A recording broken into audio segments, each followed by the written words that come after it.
Hi, dear listeners! This is your favorite DJ Maria Sunshine, ang inyong liwanag sa gabi. And welcome once again sa Tonight Chat. And meron tayong bagong makakasama. Sino kaya to? Sino ba to? Ayun! Magandang gabi sa lahat! I'm your bagong Kuya Frankie, ang paborito nyong tropa. Pansamantala muna akong papalit sa inyong Kuya Angelo dahil ginost niya ang nag-iisang Maria Febe. Payag kayo nun! Grabe partner, parang nasaktan ako kasi kami na last 2 episode kami yung magkasama. Tapos, iiwan niya lang ako sa ere, like mag-isa ako. Pero buti na lang, nandyan ka. Hoy! Record niyo yan. Pero yan talagang si VG Angelo, walking red flag. Grabe ang generation na to ngayon. And, VG Febe, ano bang pag-uusapan natin ngayong gabi? Actually, yung pag-uusapan natin ngayon is very controversial. Kasi kahit tayong broadcaster kasi naaapektuhan tayo eh. Yes. Like, have you heard the news about a sportcaster pero AI siya? Like, it's a threat siya para sa atin. Kasi nagpupursige tayo mag-aral para makarating dun sa career na yun. But changing that into an AI or robot yung magsasagawa nun, it's very saddening. And alam kong hindi lang tayong broadcaster ang apektado dito. Even other professions, I think, is apektado dito. And meron tayong guest na gustong-gusto ko kunin yung opinion niya about dito, partner. Like, tama. Kaya nga, no, di ba nabanggit mo nga, pag-uusapan natin ngayon is all about AI. Kaya sa tingin ko, itong makakausap natin for this episode ay akmang-akma at feel kong masasagot niya lahat ng queries natin tungkol sa issue na to. Kaya naman, let me introduce to you ang ating speaker for tonight. Siya ay nag-graduate mula sa Adamson University and currently isang senior high school teacher ng Information Communication Technology at kasalukuyang kumukuha ng kanyang master's degree sa University of Rizal System. Kaya naman, let's all welcome Mr. Ulysses Garcia. Hello po sir, kamusta po kayo? Hello, okay pa rin, ganun pa rin, good evening. Galing mo pa rin talaga, Frankie, walang pinagbago. Still character. And yeah po sir, no, about sa AI po. Like, can you scale po, like, ano po yung nararamdaman nyo po? Like, sa amin pa lang pong broadcaster kasi nakakaramdam kami ng threat about dito. Have you ever feel threat po as an educator po about AI po? As an educator, hindi. Kasi AI can never replace teachers kasi AI, wala silang emotions. Kagaya yung broadcasters, kung paano kayo magsalita, kung paano namin nararamdaman yung emotions nyo papunta sa viewers, hindi kaya ng AI. Sa bagay, sir, no? Kasi pinanood ko yung ginagawa ng sportcaster na AI na yan. Yung parang nagbabalita siya, like, they got the ball, shoot it, like, walang emotion po, like, nakakatamad po siyang panoodin. Grabe, no? Grabe, no, partner? Parang amaze na amaze ako. Pero totoo yun, AI has no emotion, na yun yung kulang sa kanila, na nasa atin. And sir, ito na po yung pinaka-question ko po.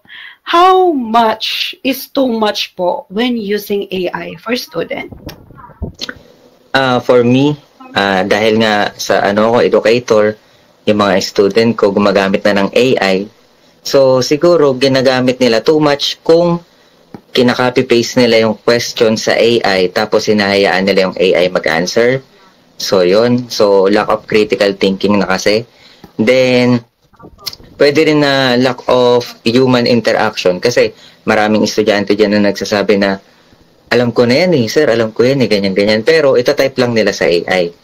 Then, meron din kasing sa AI kasi, pwede mo silang utusan na kunin yung data mo, as in data privacy. So, may chance din na makuha yung data nila nung AI nang hindi nila sinasadya kung paano nila gamitin.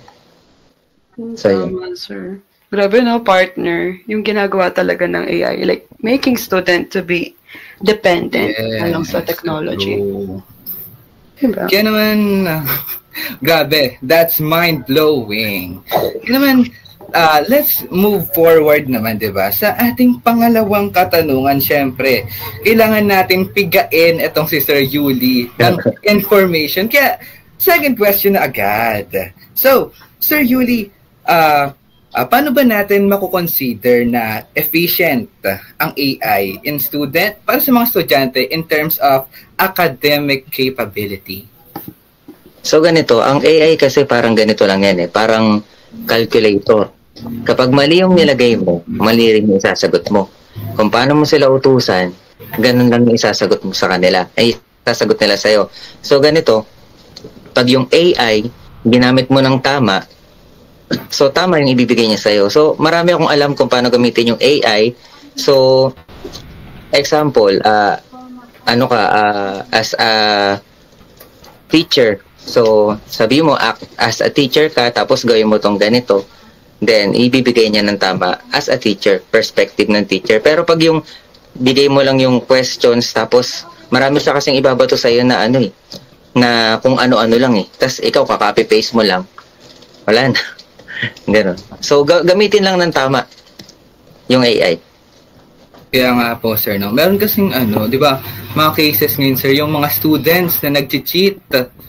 Ano naman po, ayan, di ba, sir? Paano naman, meron po bang experience kayo, sir, na may nahuli kayong student na tingin nyo or pinahinalaan nyo or nahuli nyo na gumagamit ng AI? Meron talaga. Lalo na sa research. So, pinakitaan ko sa kanila, sabi ko, huli ka. Sabi ko, yung AI, yung research mo parang medyo malayo sa katotohanan parang hindi estudyante yung nag-isip So, ginawa ko, kinapi-paste ko yung research niya, tinanong ko kay AI, galing ba sa'yo to? O yun, sumagot si AI, yes. Huli. Grabe, that's AI versus AI. So, hindi nila kaya pag marunong si teacher. Kaya nga, grabe. Ang talino ng teacher na to. Parang, buting na lang, sir. Online tayo dati. And, VJ Pebe, ano na bang masasabi mo doon sa nangyaring ganong senaryo, no? Grabe lang, partner. Kasi, di ba nga, I experienced din kasi I use ChatGPT lang naman for grammar check. Pero meron din naman ako nakikita mga ibang estudyante. Like, yun nga, may isasend na tanong sa GC yung teacher tapos ika-copy-paste doon sa ChatGPT. Pero, merong sentence doon na may mahuhuli ka na pang ChatGPT din. Ewan ko kung nakita din to ni sir. Pero nakalagay na, please, if ever, chineme. Merong laging last sentence ng ChatGPT. So, nahuhuli yun lagi. Like, napapansin ko yun, nakikita ko. And tama si sir, kasi if tama yung binibigay mong question, tama din binibigay sa'yo. Kasi minsan mema din sa AI. Kaya maganda din if yung sagot mo is naturally mo iniisip or galing talaga sa'yo. And sir, for our next question po, in your own opinion po, do you agree or disagree with the use of AI by students as a platform to improve their works? For me, yes. Kasi, etong AI, so now, ito pa lang ang kaya niyang gawin. So, as of now, wala pa siyang emotion. Pero siguro 10 years later, hindi natin alam na baka may emotions na rin. Na ganon. So, lahat ng works natin, so pwedeng umasa na lahat kay AI. So, pag hindi natin minaster or ginagamit sa AI ngayon, baka ma-left behind tayo sa mga the future darating na years. Then, example, sa work. So, for me, as an educator, as a teacher. So, as a teacher, gagawa ko ng exam. So, pag gumawa ko ng exam, iisipin ko lahat, ang tagal-tagal. Pero pag marunong akong gumamit ng AI, so, yung exam na gagawin ko, siguro mga 5 minutes lang or 10 minutes, tapos na lahat ng gusto ko. Nang naayon sa gusto ko. Kasi nga, alam ko siya kung paano gamitin. Pero nung wala pang AI, 5 hours.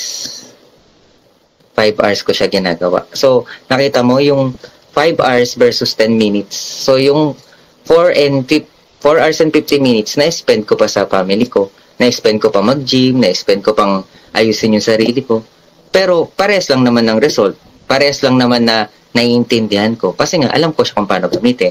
So, gusto ko yung mga student ngayon, sa darating na years, matutunan nila kung paano gamitin ng maayos kasi ang AI is double-edged sword.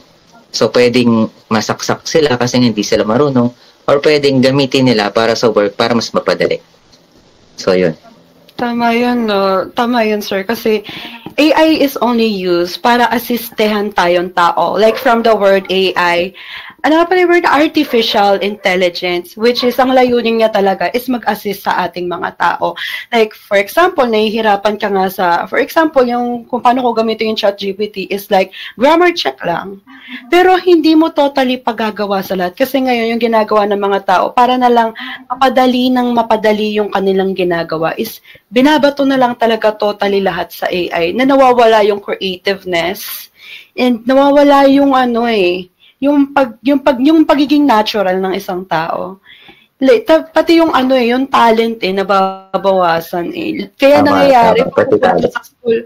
Kaya Sir Yuli, no, kaya meron mga estudyante pupunta sa school na parang hindi nila alam yung gagawin nila. They are totally clueless kasi nga naging dependent po sila sa paggamit ng technology. And sobrang-sobra. Di ba din, partner? Yes, tama ka dyan, TJ Febe. Ang dami nating natutunan ngayon kay Sir Yuli Garcia. And di ba nabanggit ko nga kanina na siya yung nakikita natin na tamang tao. Ay, tamang tao! Ala, grabe.